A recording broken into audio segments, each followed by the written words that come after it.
Respublikasi Prezidentining 2023-yil 10-oktyabrdagi 330-sonli hamda Vazirlar Mahkamasining 2024-yil 28-oktyabrdagi 710-sonli qarorlari ijrosini ta'minlash maqsadida BIM tizimida ishlovchi tarozi o'rnatish hududlari e-auksion savdo platformasi orqali tadbirkorlik subyektlariga ijaraga berilgan. Bugungi kunda tadbirkorlar tomonidan tarozilarni o'rnatish ishlari boshlangan.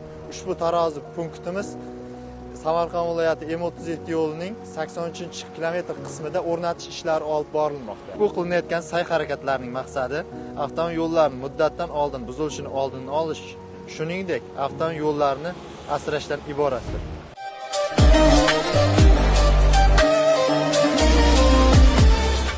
Hello, I'm Kenneth of Wanji Technology in China.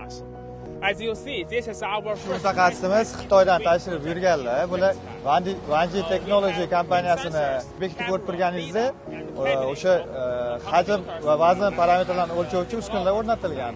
Vazn parametrlarini o'lchash uchun bizda sensorlar o'rnatilgan obyektda. Hajm parametrlarini o'lchash uchun esa lidar uskunasi o'rnatilgan.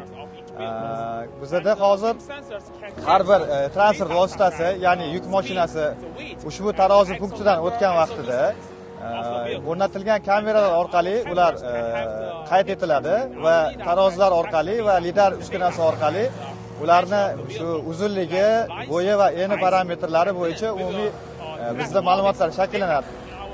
Do'stimiz Kaynis bu obyektga kelganligidan xursand va O'zbekistonda birinchi bor ishlayotganligi va ushbu qurilish ishlari to'laqonli yaxshi tashkil etilganligi va avtomobil yo'llari texnik holatini tahlil qilish va harakat xavfsizligi markazi xodimlari bilan birgalikda ishlayotganligidan xursandligi.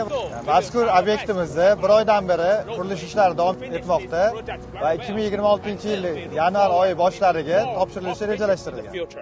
I love Uzbekistan as I love China. Thank you so much.